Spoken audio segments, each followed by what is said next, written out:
Good evening, everyone. Let's get started. The first word is catalyst. It is basically noun. It means a substance that makes a chemical reaction happen faster without being changed itself. We mostly use this word in chemistry, but sometimes we can use this word for a personality who can change our opinion, who can change our mind. And the second meaning is a person, a thing that causes a change, something that makes a chemical reaction happen more quickly without itself being changed. The first sentence is I see my role as being catalyst, as being a catalyst, as it is noun. You should use an article with this, being a catalyst for change. And the second is the high suicide rate acted as a catalyst for change in the prison system. Chlorine will act as a catalyst. It is basically a name of an element. Synonyms are incentive or motivation, stimulant, or you can say that enzyme, impulse, incitation, and antonyms are hindrance, which can stop something, prevention, inhibitor. You can use this word when we stop the things, when we stop some reactions, when we create hindrance for someone. And prevention, prevent something, inhibitor. And the family word is catalysis. The next word is categorical. It is adjective. It means expressed clearly and in a way that shows that you're very sure about what you are saying. As we discussed about the word censure, it is basically severe criticism. Categorical is it is adjective. It shows the correct opinion, the correct, or you can say that you are sure about something without any doubt, or we use the expression without any iota of doubt, undoubtedly, or possibility of being changed. They gave him a categorical assurance, categorical confirmation, strictly following something that he would not be hurt. The second is the president issued a categorical denial. It means clear statement, categorical statement. We can use this word with this word statement. It means categorical statement, a clear, obvious statement, categorical assurance, categorical denial. It means you are definitive about something. Definitive means you are decisive. You can't change your opinion. You can't change your observation. You strictly follow something. Definitive, absolute. And antonyms are ambiguous, unclear, uncertain. And the linking word is categorical. It is basically adverb. Let's make a paragraph. Ma'am, are we doing only 2 words a day? Yes, only 2 words we will discuss. Okay.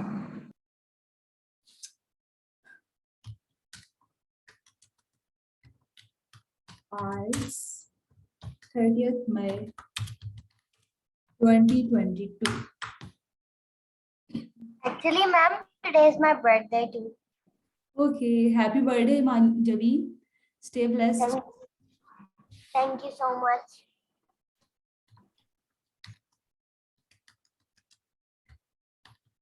However, smell is not simply a biological and psychological phenomena. Smell is culture, hence it is a social and historical phenomenon. Oda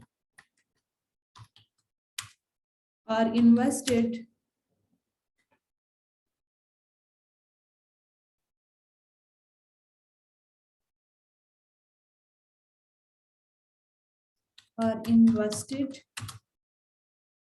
with cultural values. smells that are considered to be offensive in some cultures may be perfectly accepted in others. Therefore, our sense of smell is a means of and model for interacting with the world. Importantly,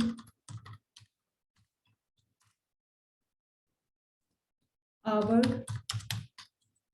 commonly held feelings about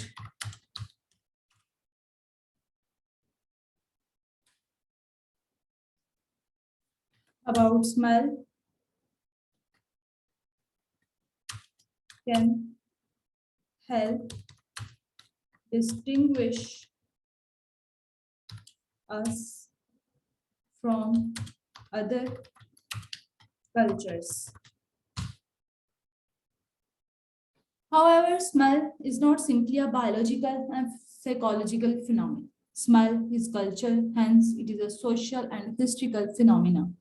Odors are invested with cultural values. Smells that are considered to be offensive in some cultures may be perfectly accepted in others. Therefore, our sense of smell is a means of and model for interacting with the world.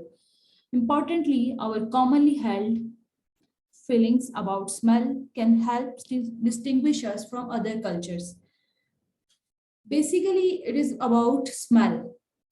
ये आप कहाँ कहाँ use कर सकते हैं culture में ज्यादातर तो ये कल्चर में values norms customs habits specifically ये जो पैराग्राफ है ना ये कल्चरल वैल्यूज के साथ फिट हो रहा है अगर आपसे जैसे मैं ज्यादातर जो एकेडमिक में होता है ना मेरी परसेप्शन है कि उनको एजुकेशन और कल्चर पे ज्यादा हैसियत है क्योंकि किसी और कंट्री में जाके it's difficult to conceive or you can say that it is difficult to accept the other country's values and cultural affirmation is very difficult. That's why cultural values and cultural norms, customs and habits, attitudes, you can change your attitudes. Attitudes भी हमारी perception पे हमारे behaviour पे जो continuously changes कर रहे होते हैं ये इफेक्ट करते हैं यहाँ पे आपने इसको कैसे यूज करना है स्मेल बेसिकली यहाँ पे ज्यादा इसको फॉलो करें बेसिक जो पैराग्राफ है वो स्मेल का है आप कोई भी फिनोमिना यहाँ पे यूज कर सकते हैं कल्चरल नॉर्म्स का वैल्यूज का कैसे आ जाता है या आप बिहेवियर्स का कह सकते हैं बिहेवियर जो है ना बायोलॉजिकल से ज्यादा एक साइकोलॉजिकल फिनोमिना है जैसे जैसे समटाइम गर्मी होती है तो हमारा जो बिहेवियर है वो चेंज होता है हम लोग ज्यादा जल्दी इरिटेट हो जाते हैं कुछ चीजें जो होती हैं वो हमारे कल्चर में होती है हमारी वैल्यूज होती हैं हमारे नॉर्म्स होते हैं वो हमने करने होते हैं स्मेल ये इंक्लोजिंग डिटेल है कल्चर है एक तरह का हर कंट्रीज का एक अपनी वैल्यूज होती हैं smell is a culture hence it is a socially important है हिस्टोरिकल भी इंपॉर्टेंट है odours invested with cultural values जो स्मेल होती है इसका इंटरलिंक्ड है कल्चरल वैल्यूज के साथ स्मेल्स जो हो सकता है ये तो कॉमन सी बात है कि हम लोग एक कंट्री में रहते हुए हो सकता है इवन के बहन भाइयों में हो सकता है कि एक बहन भाई को ज्यादा पसंद हो सकती है दूसरों को नहीं पसंद हो सकती इसी तरह जो स्मेल्स होती है ना वो एक कंट्री या एक कल्चर के लिए तो बहुत जिसे कहते हैं पसंद वाली होती हैं लेकिन अदर कंट्रीज के लिए वो ऑफेंसिव होती हैं उनको एक्सेप्ट करना थोड़ा मुश्किल होता है इसलिए आवर सेंस ऑफ स्मेल आप यहाँ पे बाकी सेंसेस की भी बात कर सकते हैं is a means of and model for यहाँ पे भी ये इंक्लोजिंग डिटेल है इंटरेक्टिंग विद द वर्ड यहाँ पे आप कोई भी इंटरेक्टिंग विद द वर्ड इस सेंटेंस को आप अपने पास कॉपी कर लें ये सेंटेंस भी आप किसी कोई भी, जैसे टेक्नोलॉजी कहा जाता है, टेक्नोलॉजी का भी is a means of and model for interacting with the world, internet कहा जाता है, आप वहां पे ये लाइन यूज कर सकते हैं। उसके अलावा ये इससे भी इम्पोर्टेंट है, importantly our commonly held feelings, जो हमारी एक जैसी फीलिंग्स हैं about smell can distinguish us from other cultures. आप यहाँ पे ये भी कह सकते हैं फीलिंग्स के इंस्टेड आप ये कह सकते हैं हमारी जो वैल्यूज होती हैं, मुस्लिम कंट्रीज की वैल्यूज और होती हैं, अदर कंट्रीज की वैल्यूज और होती हैं, आप ये आर्ग्यूमेंट में भी यूज कर सकते हैं। ये आप जो ज्यादा सूटेबल है कि आप इसको ओपनिंग सेंटेंस में यूज करें। Odours are invested with cultural values, ये आप आर्ग्यूमेंट में यूज कर सकते हैं। अपनी रीजन में जो आपने सेकंड पैराग्राफ में रीजन देनी है, आप वहां पे इसको यूज कर सकते हैं। लेकिन ये वाला they for our sense of smell, ये आप मल्टीपल वेज में यूज कर सकते हैं, इंटरनेट के साथ, टेक्नोलॉजी के साथ, टेलीकम्युनिकेशन जो टूल्स हैं उनके लिए आप इसको यूज कर सकते हैं। इसके अलावा इंपॉर्टेंटली ये भी अच्छा फ्रेज है, importantly our commonly held feelings about smell, हमारी किसी चीज के बारे में परसेप्शन हो सकती है, आप यहाँ पे परसेप्शन का वर्ड यूज कर सकते हैं, I perceive something, I disagree something, उसके लिए आप ये एक्सप्रेशन यूज कर सकते हैं। Our commonly held feelings about something can help distinguish us from other culture. आप इस लाइन को अपने स्पीकिंग के क्यू कार्ड में भी यूज कर सकते हैं कि जो मेरी फीलिंग्स हैं या जो मेरी परसेप्शन है वो मुझे डिस्टिंग्विश करती है मेरे अपने बहन भाइयों से। आप अगर फर्स्ट करें आप अपने सिबलिंग्स के इंट्रोडक्शन करवा रहे होते हैं, इवन अपने फ्रेंड्स का, अपने फैमिली मेंबर्स का, तो वहां पे आप दूसरों की या किसी पर्सनैलिटी को डिस्क्राइब कर रहे हूँ, अब वहां पे कह सकते हैं कि वो दूसरों से डिफरेंट क्यों है, तो आप उसको इस कॉन्टेक्स्ट में यूज कर सकते हैं। मीनिंग्स या वर्ड का जो स्ट्रक्चर है ना वो ये रखें, थोड़ा बहुत चेंज कर लें अपने अकॉर्डिंगली। उसके अलावा आज है हमारा फ्रेजल वर्ब टेक आफ्टर। आपसे पूछा जाता है कॉमनली कि आप किससे रिजेम्बलेंस करते हैं। टेक आफ्टर एक होता है लुक आफ्टर, वो तो आप लोगों को पता ही है कि हम लोग मतलब किसी की टेक केयर करना। टेक आफ्टर इसका मतलब है, आपसे क्यू कार्ड में कोई क्वेश्चन हो जाता है या सिंपली कि आप किससे रिजेम्बलेंस रखते हैं, टेक आफ्टर मैनी पीपल और मैनी अदर्स से that I take after my father. ये ज्यादा आपके लिए सूटेबल है, डिजायरेबल है कि आप इसको स्पीकिंग में यूज करने की कोशिश करें।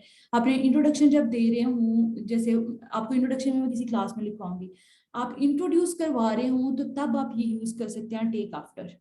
आई take after my mother, I take after my sister, brother, जो भी आपने यूज करना हो, आप उसके साथ ये रिजेम्बलेंस के लिए एक्सप्रेशन यूज कर सकते हैं।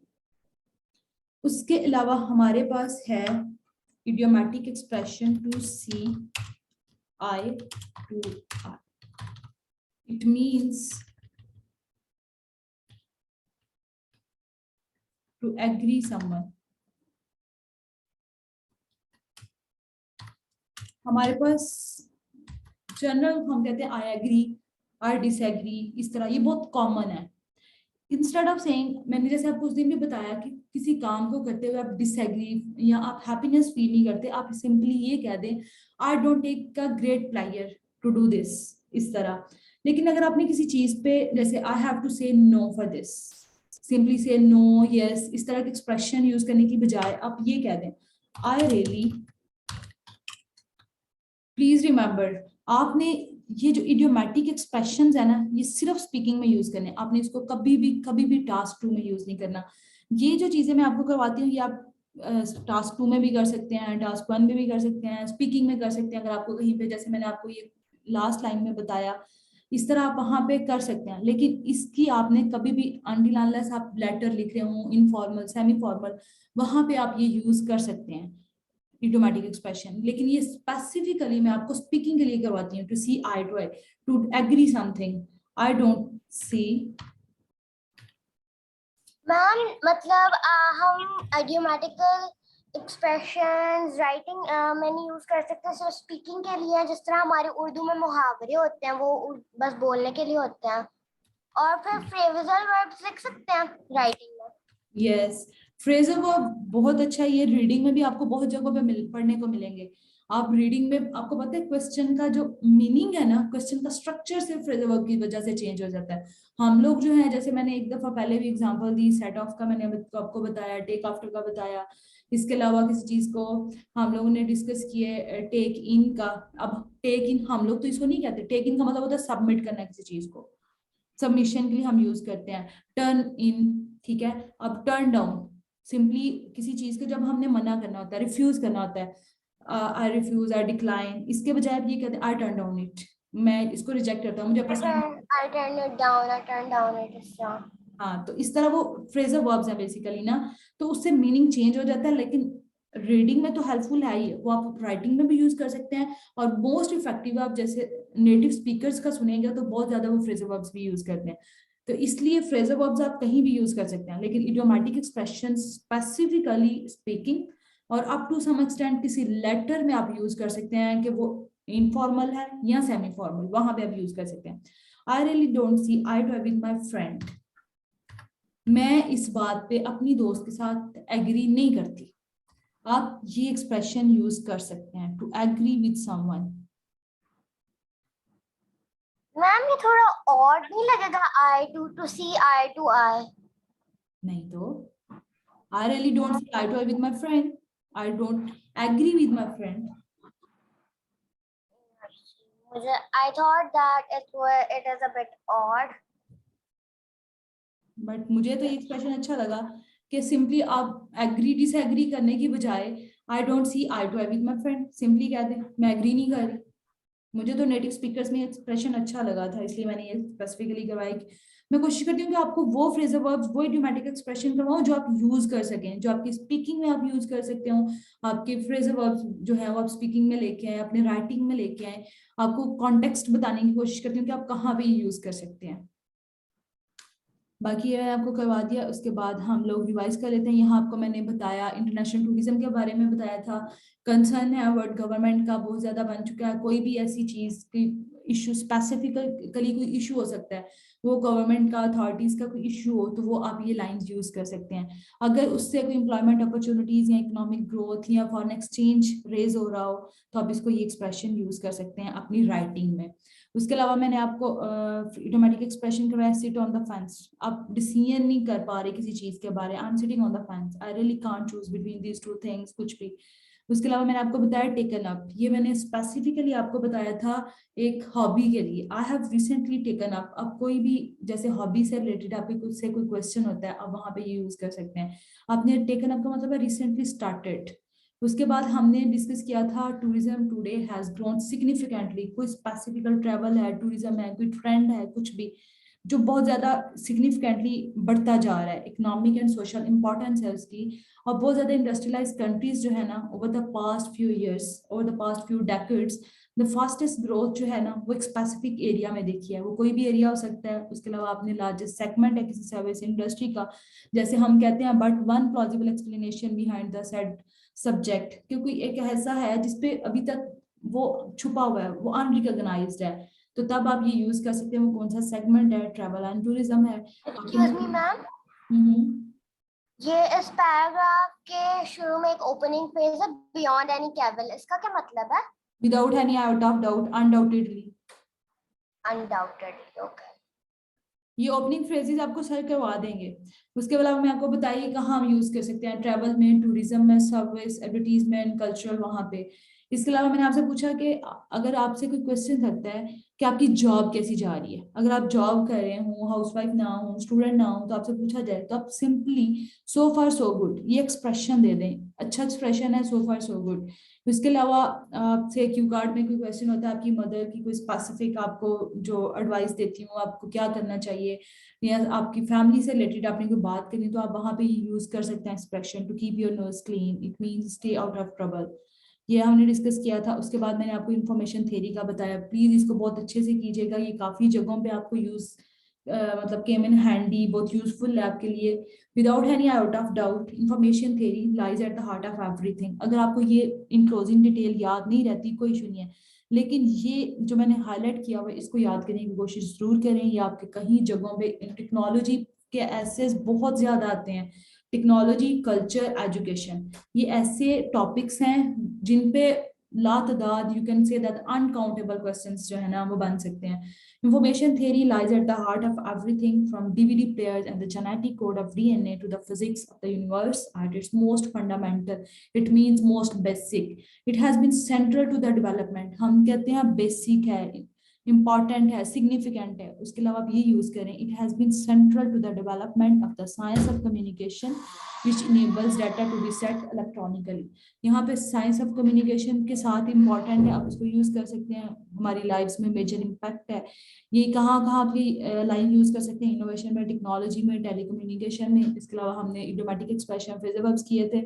कम in handy, we commonly say that the thing is very useful for us. computers बहुत useful है हमारे लिए. अब वहाँ पे ये यूज कर सकते हैं come in handy और came in handy. That book about phrasal verbs came in handy when I started my IELTS. Mull over इसका मतलब होता है किसी चीज को डीपली थिंकिंग करना, seriously about something. I can't decide which university to choose, I am going to spend the weekend mulling over my options.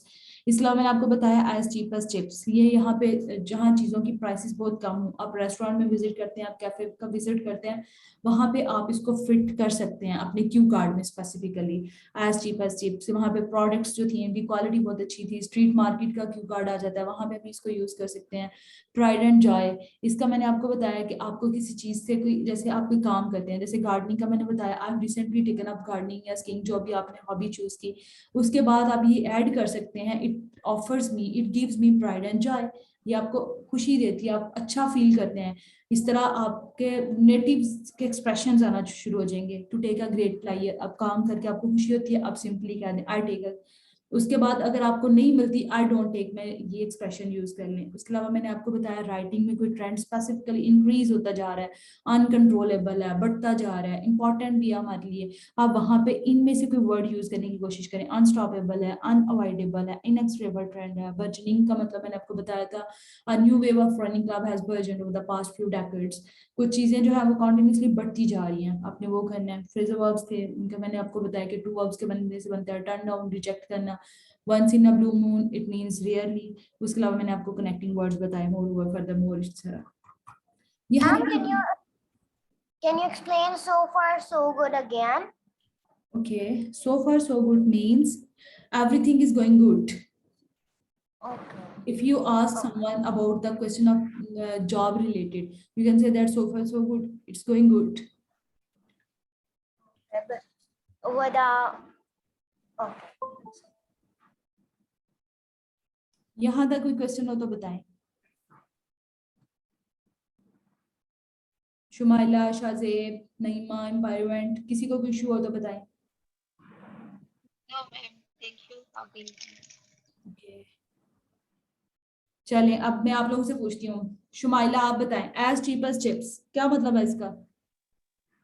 Ma'am, जो बहुत कम प्राइस में हो. आप इसको कहाँ यूज कर सकती हैं? मैम, किसी रेस्टोरेंट में यूज कर सकते हैं, किसी ऐसी जगह पे जहाँ पे प्राइसेस बहुत कम हो.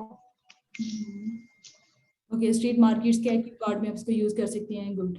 नईमा, टर्न डाउन का क्या मतलब है? Famous city. Turn down phrasal verb.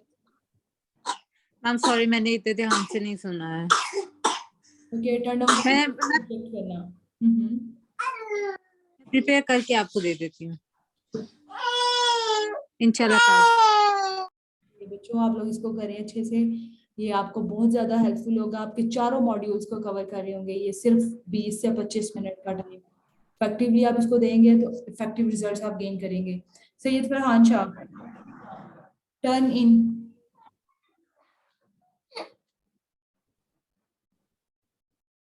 Syed Farhan,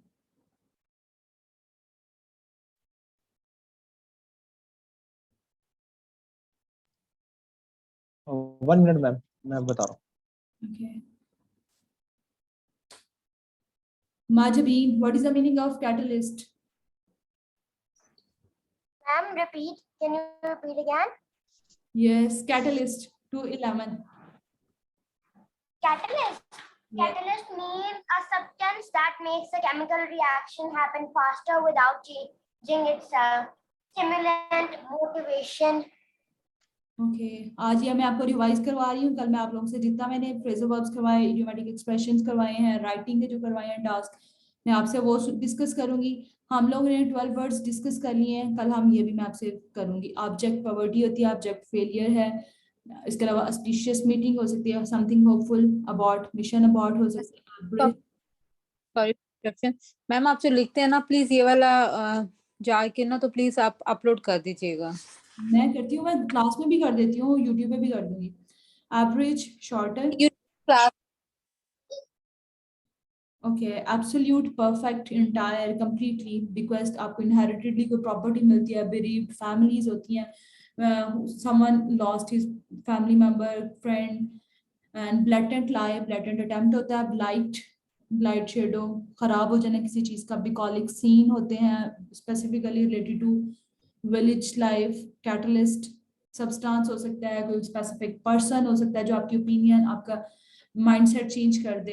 categorical होता है clear, something obvious, categorical statement हो सकती है, कैटेगोरिकल अश्योरेंस होता है, कैटेगोरिकल डिनाइल हो सकता है। इस कॉन्टेक्स्ट में आप इसको यूज कर सकते हैं। बाकी इंशाल्लाह कल मैं आप लोगों से भी डिस्कस करूंगी, और कोई क्वेश्चन हो तो बताएं।